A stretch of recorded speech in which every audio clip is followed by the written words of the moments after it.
So ladies and gentlemen, welcome along to an obviously Fight Talk special, and this certainly is a special.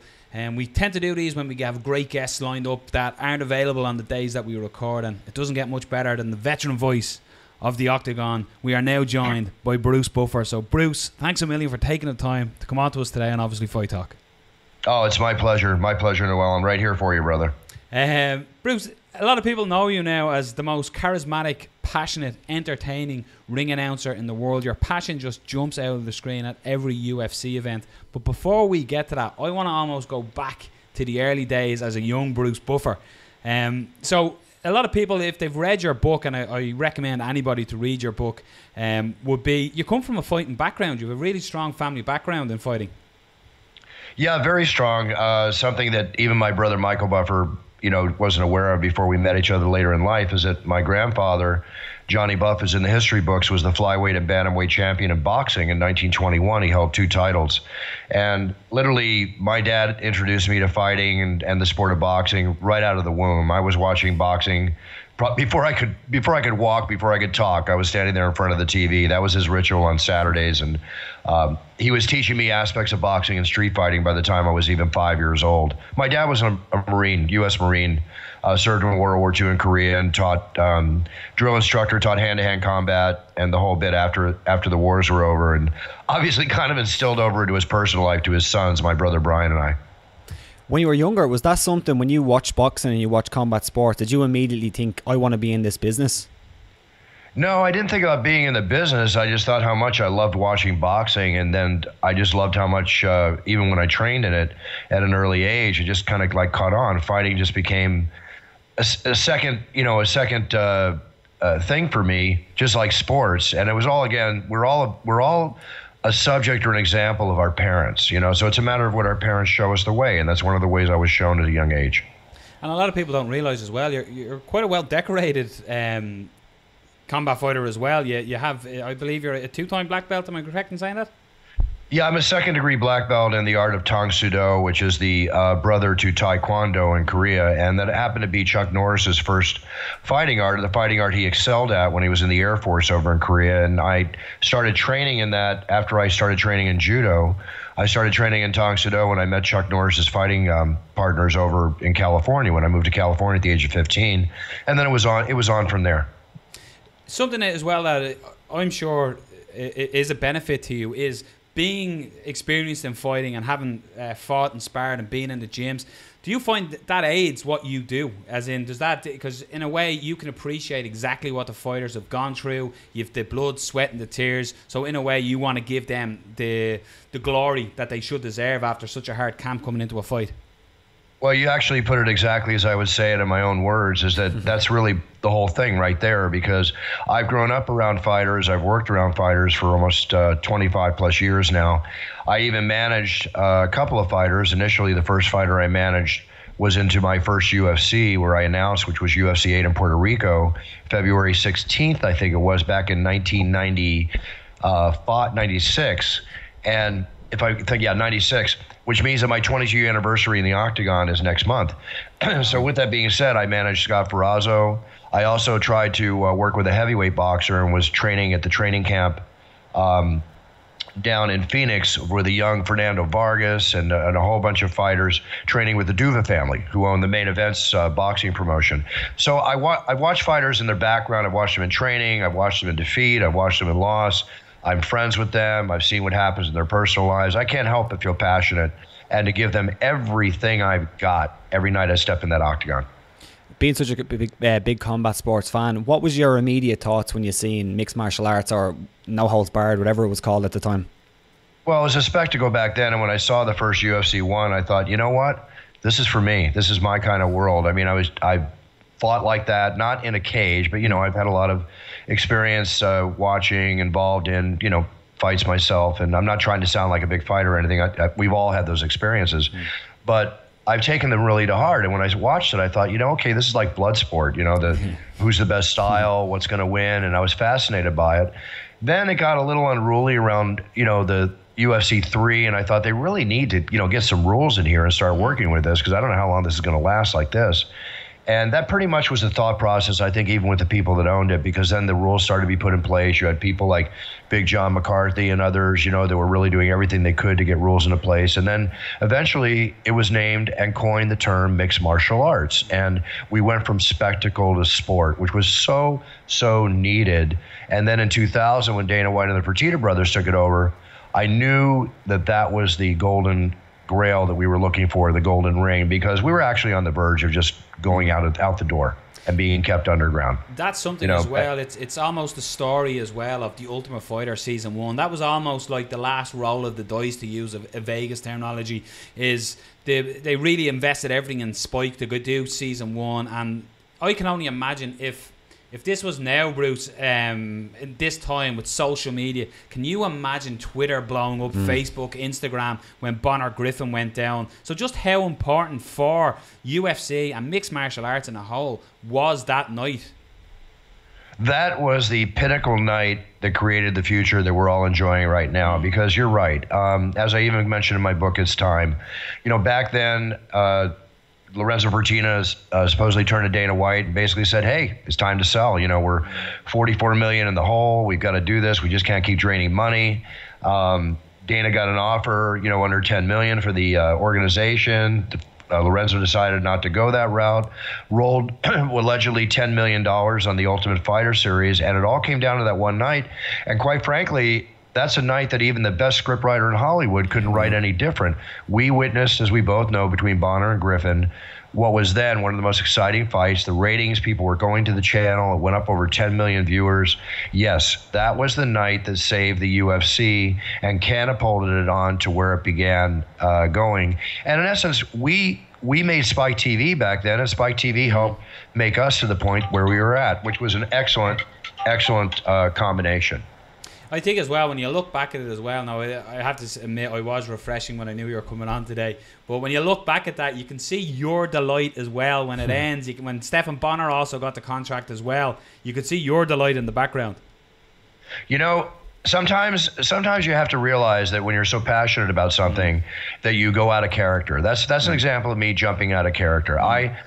I'm the messenger, I'm the professional, I have to handle myself as I hope that I do in the way that is proper. But at that moment, everything that I've been striving for and working for myself for the past 5 or 6 years, whatever it was, culminated, like I said, into that moment. I couldn't help be like a kid in a candy store. I was so happy for Griffin and for Stephen Bonner to receive his end at that point. I thought, what a great thing this is. I think I practically jumped in the air. I remember that night. It was just so exciting for me. It's incredible to think as well, and again, these are all, when we speak about when we're all gone and the UFC is still rolling and still on, and when people tell, they'll almost be like mythical stories. They'll be like, that never happened, get out of here. But your appearance on Friends got you the job more so on a full-time basis. You had done, I think it was UFC 8 and UFC 10, but the UFC at the time, even your brother Michael had a go on the UFC mic, but they were alternating between the ring announcers. But it was your appearance on Friends that seemed to get you the stint as the main guy. Well, you know, you obviously know that I'm a big poker player, right? Yeah. And in life, you know, poker is very similar to life. You have to know when to be offensive, defensive, when to go forward, when to knock out or potentially be knocked out. And that's true in business and life and personal relationships, the whole bit. I'm not talking about actually throwing punches, but the mental aspects of it. In that point, when I was on the set filming Friends, and they hired me to do that and appear as myself and co-star as myself, I knew I had to talk to the owners, because I announced the first event in '96. I announced UFC 10. Then they called me and they said, no, we're not going to hire you because we hired somebody else, and on and on and on. So after a year and a half of basically asking for the job, which is what you need to do in life, you need to ask for what you want. I told him, I said, look, I'll do the show, but I need to talk to you on the set. And when I met him, I said on the set during lunch, I said, look, I feel like a girl waiting for a date to the prom, waiting to be asked out to the prom, okay? I'm asking you one more time. I'm co-starring on the biggest comedy in the United States as myself, with John McCarthy, with Tank Abbott. Let's make a deal. Let's stop screwing around. Let me do every show. I have the media contacts that you don't have at this point to help, you know, further the awareness of the UFC. But I need to grow with the event as the announcer, so I can grow with the event and do everything I want to do to help promote this brand and this great sport. It was the best poker hand I ever played, guys. That's when we made the deal. One thing you said, which was pretty interesting, was going out of character while you're out there. Is that something that you feel like you have to do when you're going out there? You have to be in a certain character to display that energy that you do? Well, the character you're seeing is me. That's Bruce Buffer, you know, and at my highest point. I kind of kid around. It's like before I enter the arena, I walk into a phone booth, I come out in the tuxedo, and I go in and do my job. You know, the bottom line is that I feed off the energy of the crowd. And every night to me that I walk out into the Octagon, even this Sunday night when I go out for the show in St. Louis, I look at that as my first show. Yeah. And that I have to prove myself, not just to the people watching and the people I work for. I have to prove myself to myself, am I worthy of this job? So I have to go out there and give 100% of my energy, my lung power, and my passion to these great male and female warriors to enhance that moment they're already enhanced to, but take them to the next level. And hopefully the fans watching. And I've never lost that attitude, guys. And the moment I lose my passion for what I do, then you're going to hear me announce that it's time for me to retire. I'm not just going to stay in this for the paycheck. I love the paycheck, don't get me wrong. I'm in this because I love what I do. In and around preparation for cards, like I look at it, you constantly see you post up cards as well, so which I'll let you in the secret near the end when we're done. I don't want to give my hand away yet if we're talking poker, but I'm very interested in the writing of your cards, how you learn names, etc. What's the process that you go through? Do you have any rituals leading up, and the way you write your cards? Do you have your set pattern and how you announce? Yeah, I have a set template to the card that is basic for every fighter, and then I have to add in their information. It takes me 2 hours or more to prepare the cards, and once I'm on the location where I am, after they've weighed in, after any final changes have been made, I get notified of all that. On that Saturday before the show, there's another hour to 2 hours of work needed to make sure everything is proper, you know, as all the stats meet, are the weights correct, are the referees putting in the judges, you know, that's my job. It's like a commentator like John Anik, he spends hours and hours and hours because he has to talk for that whole 6 hour period. In my case, I don't talk as much, but there's a lot of detail I got to make sure is correct. So we're all preparing. We're all professionals doing our job. Is the warm-up act still Frank Sinatra, Strangers in the Night? Very good one. Very good. Yes, I will say that I have a few other songs, but Frankie is still there. You know, it's Frank Sinatra, man. He's timeless. Go down a route here that could be perceived as a wrong route to go, but let's do it anyway. Apart from it, we all know you blew your ACL when you were introducing GSP in Toronto, and how you managed to still go on is an absolute credit to your warrior spirit. But what errors do you have? Like, again, us sitting at home, you might notice, but are you hypercritical of your own performance? Do you watch back, Bruce, and go, oh, I should have said it this way, or I should have done this? You know, every time... One thing my brother Michael, the great Michael Buffer, the legendary Let's Get Ready to Rumble announcer, who is my half brother, and we met late in life, and you know this from my book, and I asked him in the beginning, because I've been going around with him and I've seen him work and observed, and that helped teach me, along with, you know, my own personal, call it skills, call it whatever. I said, what do you suggest I do as far as, you know, learning, you know, to get better? And he said, you know, I'd rather not give you any advice because I know you know what you're doing, but the best thing you can do is watch yourself on video. Every time you watch yourself on video, guys, you learn. You know, it doesn't matter what you're doing. It's a great way to teach a teaching aid. You can film yourself in sports and work and whatever. So when I do watch, yeah, it happens. I think to myself, I could have inflected, you know, upper inflected more there. I could have done this. But I go out, I don't rehearse. There's a rehearsal voice and there's an announcer voice, a live voice. I want to go out and be organic and give a true, passionate performance to everybody watching, and then deal with it if I make a mistake after. But mistakes are very far and few between, and the couple that I have made that are very, very obvious, they definitely made their way around YouTube and the internet, there's no question. Well, the MMA fans, I think, are the worst critics in the world as well. I think if you say anything a little bit off, no matter what it is, they will certainly comment. But we know as well, when you're introducing fighters, you see it. You used to get the odd guy who would interact with you, Bruce, but you almost see it now. Like, nearly every fighter is a fist bump and stuff like that. And when you're calling their name, raising the arms, almost to the thunder of your voice, and that is almost the war cry for a fighter. That's it, it's time to go to war. But what fighters tend to ask weird requests. I know Roy Nelson is a kung fu fighter, but what would be the weirdest or the oddest request the fighter has ever, be it nickname or whatever, has ever asked you that comes to mind? I'm trying to think because I knew where you were going with that question. And I guess the basic thing is there's really nothing weird, because whatever that fighter's putting his and hers blood, sweat, and tears on the line. If they want something special, all I say is, listen, talk to the producers or, the people you deal with. Make sure that it's approved down in your bio, and I'll do it for you. Obviously there's a couple of nicknames that are, maybe involve a curse word or something that is, I will not say. I don't curse, and I try not to curse. But at the same time, it's all about being classy and being passionate about what you do. So, the fighters they're doing their thing. If they have a request, I'm happy to fulfill almost every request I can. I'm not going to do a backflip. I've been asked to do a backflip. That's not going to happen. Another one, just in around when you have multiple title fights on the card. So we all know now it's synonymous with the main event where the lights fade down, and this is the big moment. It's the whole show is coming to its spike, and it's the main event. The crescendo is coming, and its time is roared through, and 9 times out of 10 it's roared at you by every person in the stadium as well. But when you have multiple fights, like for example, we had 3 title fights not too long ago. Does that make it harder? Do you feel you have to amp it up each time for every one, or does it change your approach, I suppose?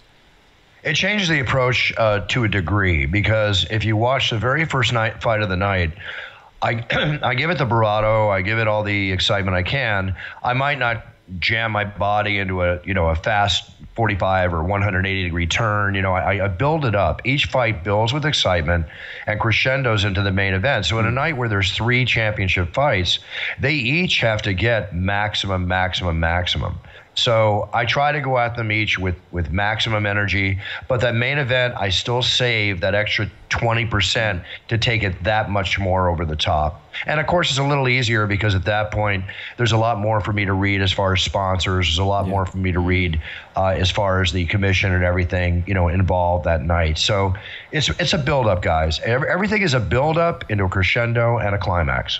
So we can see now as well with this sport evolving that people are moving on in different patterns. There's certainly, you're now on, I think it's your third ownership with the UFC, and there's a lot of changes in the UFC at the moment with the likes of Mike Goldberg leaving the company and moving to Bellator, with the rumour of Bellator's colour commentator Jimmy Smith coming over to the UFC. And big breaking news this week was Big John McCarthy is now moving into colour commentary on Bellator. So what's it like with, I suppose, all the moving pieces and former colleagues and new colleagues coming in to work with you?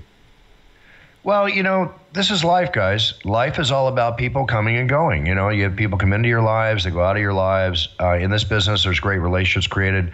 John McCarthy and I were, talking yesterday, and I'm so happy for him. It's a great move by Bellator to bring, the legitimate greatest referee of all time, John McCarthy, who's a fabulous speaker. I think it's a great move for John for his future, life post-refereeing, and maybe he'll be back refereeing or not. But if he's getting paid the kind of money he should be paid, in my opinion, and I know he's going to do a great job, that's going to be his home. So it's just life, guys, and competition breeds success, and success breeds competition. This is a standard thing in life, okay? So the UFC will always be the rocket ship climbing up the hill, going 1,000,000 miles an hour, everybody riding in its tails of its fire coming out the back of that rocket ship. And it's benefiting everybody by every groundbreaking thing it does. Every new avenue it creates for viewership around the world creates avenues for these other MMA organizations. They should be thanking the UFC. And like I said, I always welcome competition because I learn from it as they're trying to learn from me. I have no problem with it. Speaking of John McCarthy's career change, have you ever looked at a position in MMA in the UFC and never said, I'd love to actually do something like that. I'd love to try that out? Well, I could. I know that I would do it in my own best ability. I'd try to do the best job I could.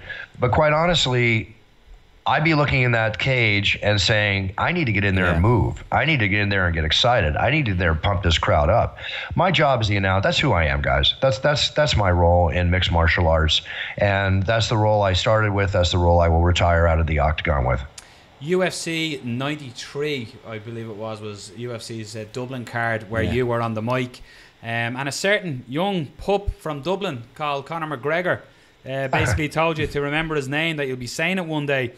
Is it hard to fathom that here you were with the UFC and this young guy from Dublin said this to you, and now probably, arguably, the biggest mixed martial artist of all time? No, it's not hard to fathom. It's fantastic to fathom because I remember that moment in Dublin. I remember this electric young man that came up to me. I remember what he said.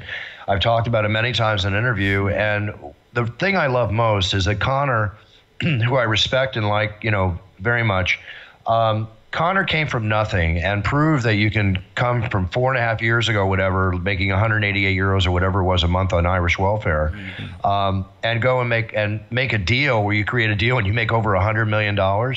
This is incredible. So I have nothing but respect for Conor. I have nothing but praise for Conor, and I thank Conor for all that he's done and catapulting the UFC into more eyeballs around the world. So I'm a huge fan, and I think back on that moment, and that should teach everybody out there what intestinal fortitude, drive, and focus is all about in life. Conor never let up, and he still does not let up. So there's things to be learned there from Conor. Some people might not like everything Conor says or does, and I understand that, but the bottom line is he's a phenomenon. And if anything, it shows people can achieve their goals no matter what area of life you come from.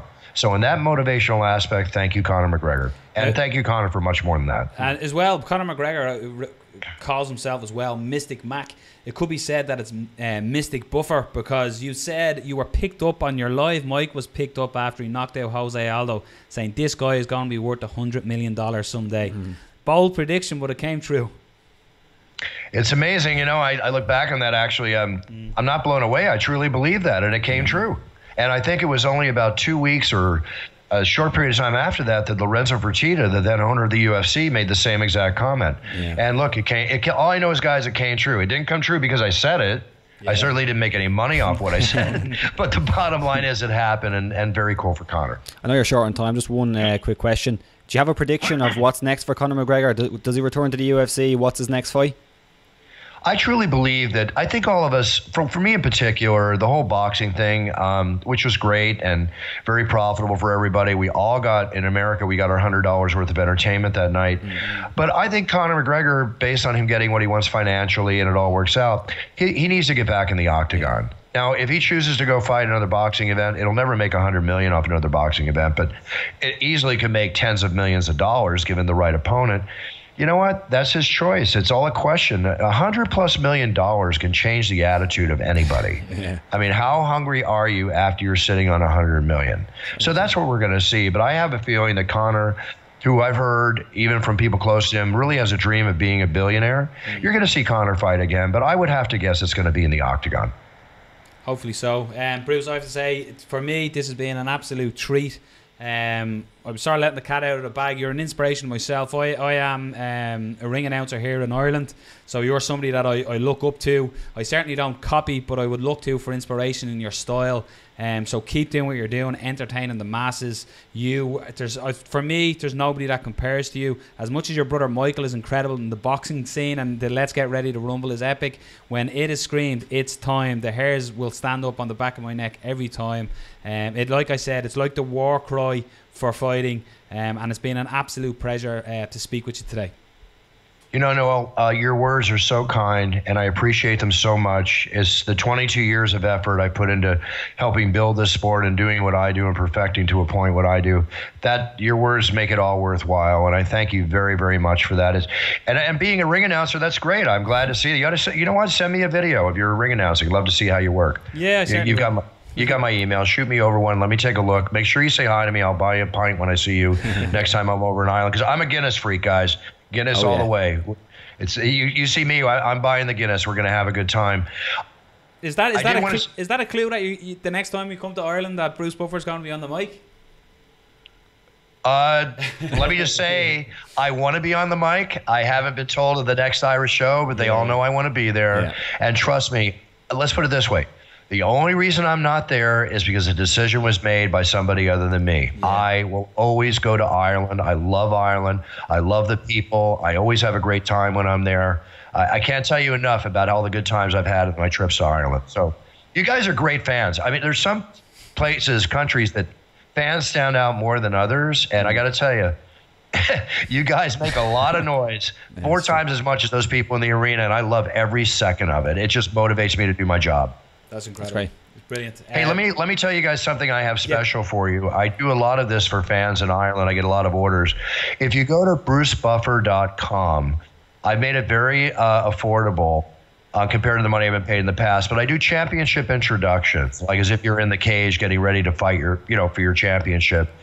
Just go to brucebuffer.com. The recordings or videos you can get, and the fans absolutely love them. So just check it out. I try to do this as a keepsake for UFC fans, and I make it the best I can. And I do birthdays, weddings. I've done a ton of Irish weddings.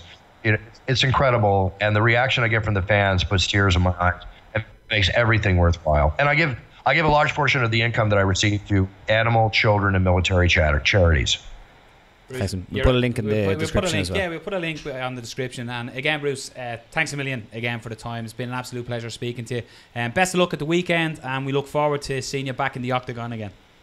My pleasure, and don't forget to say hi to me when you see me. And like I said, how about this? The first 2 pints are on me, okay? Because I know you guys can drink about a half dozen of them. So I'll say the first 2 pints are on me. Excellent.